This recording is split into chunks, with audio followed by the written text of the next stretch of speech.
सबको एक बार फिर से जय मसीह की। प्यारे भाई बहनों, आज का दिन प्रभु ने एक बार फिर से हमारे जीवन में दिया। हम प्रभु यीशु को धन्यवाद कहते हैं, प्रभु यीशु की स्तुति करते हैं, प्रभु यीशु की आराधना करते हैं। प्यारे भाई बहनों, बहुत सारे लोग आज का दिन देखना चाहते थे पर नहीं देख सके।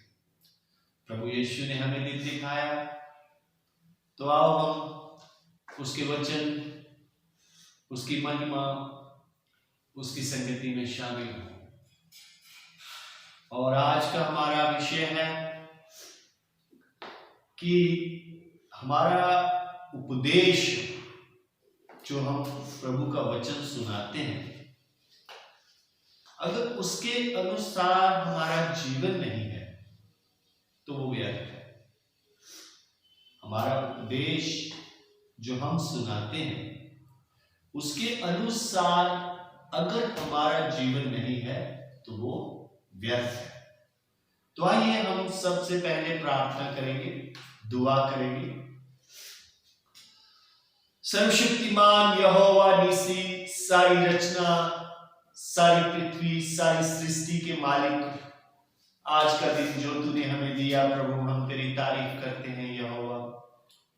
प्यारे प्रभु, सच में हम परफेक्ट नहीं है, तू ही परफेक्ट है, तू ही सच्चा है, तू ही पवित्र है और तू ही आला, तू ही बाला है प्रभु। मेरे परमेश्वर, हम पर दया कर, तेरे वचनों को सीखने के लिए, तेरे वचनों को समझने के लिए प्यारे खुदा प्रभु यहोवा, इस समय मैं तेरे वचनों से, तेरे कलाम से कुछ बातें बोलूं, तू प्रभु मुझे दे और इन सब को सुनने और समझने की शक्ति दे। खुदा, ये बेहतर दिन है जो आपने हमारे जीवन में दिया। प्यारे यहोवा, हम आपका शुक्र करते हैं इस दिन के लिए मेरे ईश्वर, इस सुबह के लिए, इस रोशनी के लिए हम तेरी तारीफ करते हैं। ये नया दिन आपने हमें दिया, हम आपका शुक्र करते हैं प्रभु यीशु मसीह के नाम से मांगते हैं, आमीन। एक बार फिर से आप सबको जय मसीह की। और आज हमारा टॉपिक है कि हमारा जो मैसेज हम सुनते हैं या हम सुनाते हैं, अगर उसके अनुसार हमारी लाइफ, हमारा जीवन नहीं है तो फिर ये व्यर्थ है, फिर इसका कोई मीनिंग नहीं है। तो पवित्र बाइबल में से the gospel of Matthew chapter 23 1 word to 12 word, मत्ती का सुसमाचार उसका 23 अध्याय और 1 पद से लेकर 12 पद तक हम लोग देखेंगे। प्रभु यीशु की ये शिक्षा है। तब यीशु ने भीड़ से और अपने चेलों से कहा, यीशु ने भीड़ से और अपने चेलों से कहा, ठीक है। शास्त्री और फरीसी मूसा की गद्दी पर बैठे हैं, इसलिए वे तुमसे जो कहे वह करना और मानना, परंतु उनके से काम मत करना, क्योंकि वे कहते तो हैं पर करते नहीं। शास्त्री और फरीसी ये वो लोग थे जो मूसा की व्यवस्था की अगुवाई करते, जो मूसा की टीचिंग थी, जो मूसा का लॉ था, जो मूसा के द्वारा व्यवस्था मिली गई थी इसराइलियों को, वो उसको लीडिंग करते थे, लोगों को सिखाते थे कि व्यवस्था में ये लिखा है, व्यवस्था में इस प्रकार लिखा है, आपको ये नहीं करना, आपको वो नहीं करना, आपको सब्बत के दिन कोई काम नहीं करना, आपको खून नहीं करना, आपको, जैसे 10 कमांडमेंट भी उसी टीचिंग में थी। तो इस प्रकार बहुत सारी व्यवस्था, आप व्यवस्था विवरण की किताब पढ़ेंगे तो आपको उसमें बहुत सारी आज्ञाएं, बहुत सारे नियम आपको मिलेंगे। और ये लोग व्यवस्था के पालन करने के लिए बड़े कट्टर थे। ये मतलब बहुत उसको फॉलो करते थे, लेकिन खुद नहीं मानते थे। दूसरों को सिखाना इनको अच्छा लगता था, दूसरों को बताना, दूसरों पे वो चीजें डालना कि हाँ तुम ऐसा करो, तुम शपथ के दिन तुम्हारा कोई भी कुछ हो जाए तुम नहीं कर सकते, लेकिन खुद का अगर हो जाए तो वो ये करते थे। तो कहने का मतलब ये लोग मूसा की व्यवस्था को सिखाते तो थे पर खुद नहीं मानते, खुद उसके अनुसार नहीं चलते। तो प्रभु यीशु ने कहा भीड़ से और अपने शिष्यों से तुम इनकी सुनना पर इनके से काम मत करना, क्योंकि ये कहते हैं पर करते नहीं है। ठीक है, तुम सुनना और करना। देखो यहां क्लियर है, साफ है कि जो हम सुने वह हम करें, उसको हम फॉलो करें, उसके अनुसार हम जीवन को चेंज करें। आप अगर प्रभु का वचन सुनते हैं, अगर आपने परमेश्वर की वाणी को सुना और आपके दिल को लगा, आपको लगा कि मुझे चेंज करना चाहिए मेरी लाइफ में, ये वर्ड्स मेरे लिए है, ये वचन मेरे लिए है, तो आपको अपनी लाइफ को बदलना चाहिए, आपको अपनी लाइफ को चेंज करना चाहिए, आपको उस तरह ढालना चाहिए। हाँ, ये सच है कि एक दिन में, 2 दिन में कई बार बदलाव नहीं आते, लेकिन कोशिश करें, आप उसको करते रहे तो वो एक दिन चेंज आ जाएगा, एक दिन बदलाव जरूर आ जाएगा। फिर हम आगे बढ़ते हैं। वे कैसे भारी बोझ को जिनको उठाना कठिन है बांधकर उन्हें मनुष्यों के कंधों पर रखते हैं, परंतु स्वयं उसे अपनी उंगली से भी सरकाना नहीं चाहते। तो ये था फरीसी और शास्त्रियों का काम, यानी बहुत बड़ी एक आज्ञा दूसरों पर डाल देना, ओ तुम्हें ये करना है, लेकिन खुद उसका इतना सा भाग भी नहीं करते थे, इतना सा छोटा सा। तो प्रभु यीशु मसीह उनको ये बड़ी ताड़ना के साथ कह रहा है, बड़ी ज्यादा ताड़ना के साथ अपने लोगों से कह रहा है, भीड़ से कह रहा है, अपने शिष्यों से कह रहा है कि इनके समान नहीं करना। ये जो वचनों को सुनाते हैं पर खुद नहीं करते, तुम ऐसा नहीं करना। तुम्हें सुनाना भी है, सुनना भी है और करना भी है। तो फरीसी और शास्त्रियों का ये हाल था कि वो दूसरों को कहते थे पर खुद उस पर चलते नहीं थे। ठीक है, फिर यीशु मसीह थोड़ा सा प्रैक्टिकल चीजें और बताता है। वे अपने सब कामों को दिखाने के लिए करते हैं। किस लिए?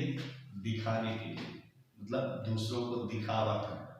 हमारे बीच में बहुत सारे लोग आज हैं, बहुत सारे क्रिश्चियंस, बहुत सारे पास्टर्स, बहुत सारे लोग हैं जो दिखाने के लिए धार्मिकता के काम करते हैं, दिखाने के लिए प्रार्थनाएं करते हैं, दिखावा होना चाहिए, बड़ा दिखावा करना।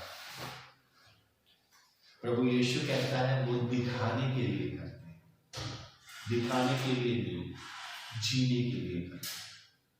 आपको किसी को नहीं दिखाना, आपको प्रभु देखे, आपको आपका परमेश्वर देखे, आपको आपका ईश्वर देखे, और आपका प्रभु आपको कहां भी देख लेता है। भाइयों में एक छोटा सा उदाहरण बताता हूं।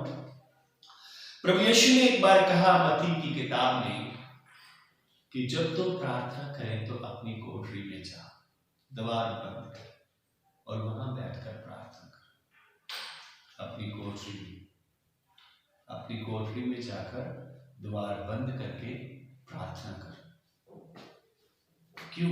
क्योंकि तेरा पिता वहां भी देख लेता है, तुझे गुप्त में सुन लेता है। यानी कहने का मतलब यह है कि आपको दिखावा नहीं करना, आपको जीना है, आपको वचन मानना है, वचन सुनना है। आप अगर लोग आपको नहीं भी देख रहे तो नो प्रॉब्लम, आपका परमेश्वर आपको देख रहा है, आपका प्रभु आपको देख रहा है। और हमें प्रभु को ही दिखाना है, परमेश्वर को ही दिखाना है, हमें मनुष्यों को नहीं दिखाना।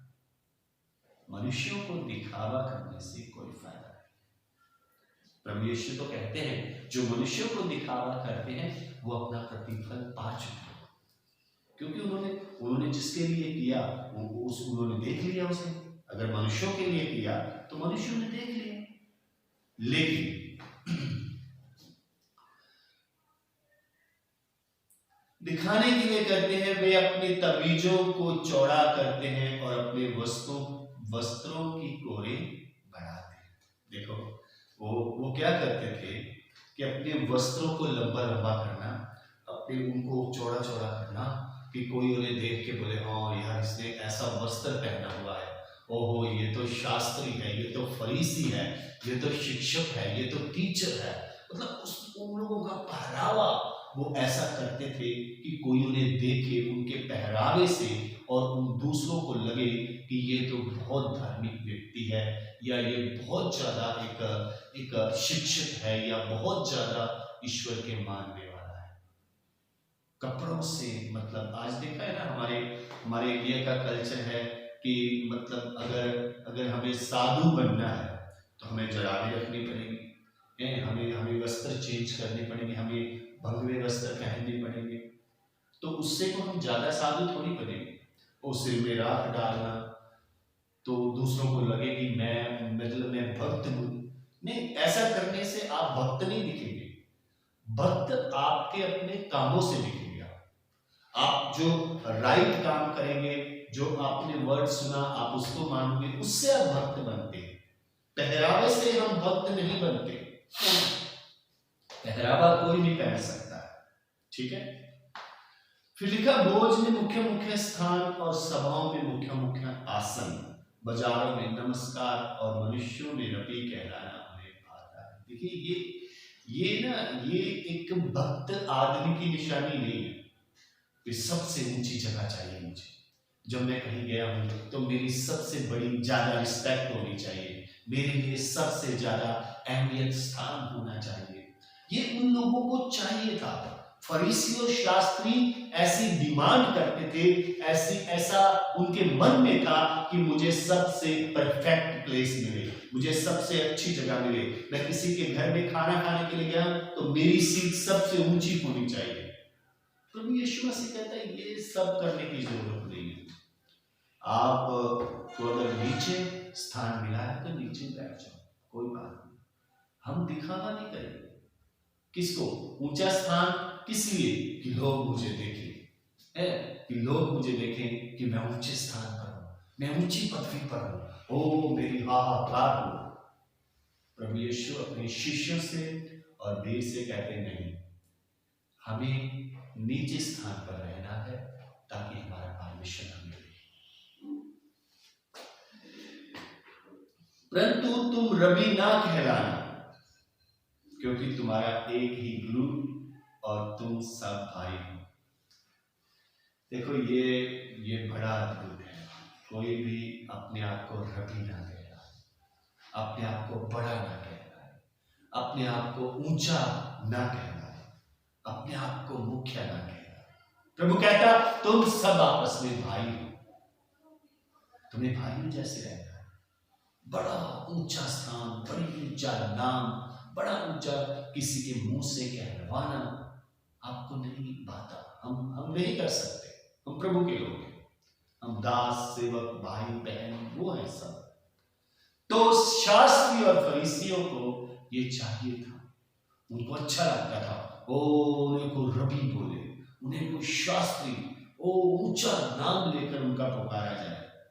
लेकिन प्रभु यीशु कहते नहीं, तुम लोग ऐसा नहीं करना, ठीक है। फिर कहते हैं पृथ्वी पर किसी को अपना पिता ना कहना, क्योंकि तुम्हारा एक ही पिता है जो स्वर्ग। देखिए प्रभु यीशु मसीह बिल्कुल क्लियर कह रहे हैं कि अपना पिता ना कहना। अपना पिता यानी पिता का जो पदवी है वो सिर्फ हमारे परमेश्वर की। हमारा एक शारीरिक पिता है, एक आत्मिक पिता है। आत्मिक पिता हमारा पिता परमेश्वर है, ठीक है। तो ये बात आप ध्यान रखें कि हम किसी को भी ये पिता ना कहलवाएं कि मैं पिता हूं, मुझे पिता हो, या मैं बड़ा ऊंचा हूं, या मेरा रुतबा बड़ा ऊंचा है, ऐसा आप ना करो। और स्वामी भी ना कहलाना, क्योंकि तुम्हारा एक ही स्वामी है अर्थात मसीह। जो तुम में बड़ा हो वह तुम्हारा सेवक बने, और जो कोई अपने आप को बड़ा बनाएगा वह छोटा किया जाएगा, और जो कोई अपने आप को छोटा बनाएगा वह बड़ा किया जाएगा। सो मेरे प्यारे भाई बहनों, इस टीचिंग का, इस पैराग्राफ का, इस भाग का प्रभु इस प्रकार एंड करते हैं कि तुम्हें बड़ा नहीं बनना, तुम्हें छोटा बनना है। तुम्हें लोगों के सामने ऊंचा नाम नहीं, तुम्हें छोटा बनना है, क्योंकि जो कोई अपने आप को बड़ा बनाएगा वह छोटा किया जाएगा। लेकिन शास्त्री फरीसी अपने आप को बड़ा बनाते थे। उन्हें बड़ा स्थान चाहिए, बड़ी पदवी चाहिए, बड़ा नाम चाहिए, लोग उन्हें बड़े नाम से पुकारे, और हर तरह से उनको बहुत ज्यादा मतलब ऊंचा स्थान चाहिए था। तो मेरे प्यारे भाई बहनों, मैं आपसे यही कहूँगा कि हमें बड़ा नहीं बल्कि हमें छोटा बनना है। हमें जो वचन सुना है बस उसको मानना है। हमें ये नहीं करना कि हम अपने आप को बड़ा करें या दूसरों को छोटा करें। नहीं, प्रभु यीशु कहते हैं तुम छोटे बनो तो मैं तुम्हें बड़ा करूँगा। इस वचनों से प्रभु आपको आशीष दे। आगे प्रार्थना करें। सर्वशक्तिमान प्यारे प्रभु, इस दिन के लिए और इस समय के लिए और इस घड़ी के लिए आपका धन्यवाद करता हूँ। प्यारे खुदा जो वचन, जो कलाम की बातें सीखी समझी हैं खुदा, उसी के अनुसार चलने के लिए हमारी अगुवाई कर। हम आपको धन्यवाद करते हैं प्रभु यीशु के नाम से मांगते हैं, आमीन। जय मसीह।